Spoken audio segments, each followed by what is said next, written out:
Doctor Strangelove, or How I Learned to Stop Worrying and Love the Bomb, is a 1964 satirical black comedy directed by none other than Stanley Kubrick. It satirizes the Cold War tensions between the USSR and the US in the 60s.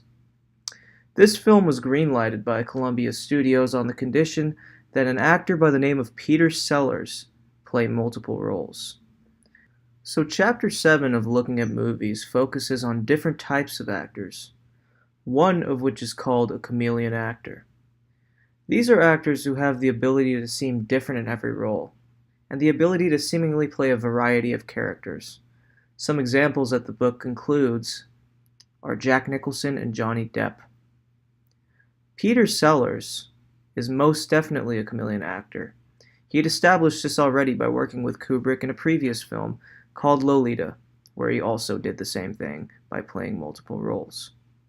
However, his best chameleon work, at least considered by most, is in Doctor Strangelove.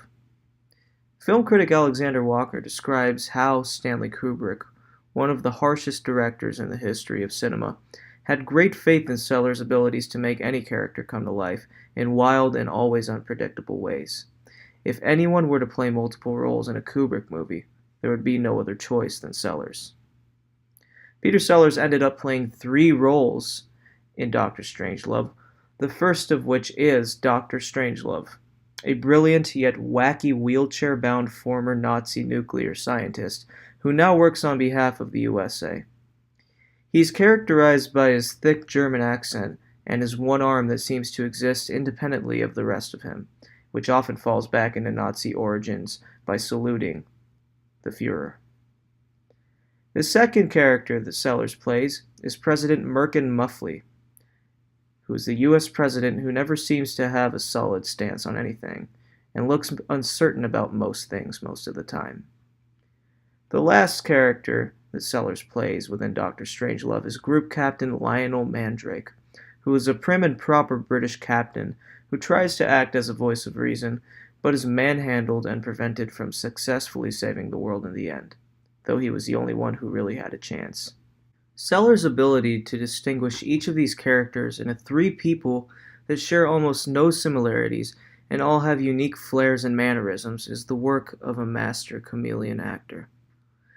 In a 1969 interview with Stanley Kubrick, he states that Doctor Strangelove is a film in which the things you laugh at most are really the heart of the paradoxical postures that make a nuclear war possible. Now, this interpretation of the film by the director himself wouldn't have been possible if it weren't for Peter Sellers. After all, Kubrick never planned the film as a comedy in the first place. A more current example of a movie that operates within the same vein of Doctor Strangelove when it comes to multiple roles by one person is The Nutty Professor. Though definitely inferior to Kubrick's work, Eddie Murphy does a pretty decent job of giving unique personas to 6 different characters within the same movie, though some of them are supposed to look comically identical since they're of the same family.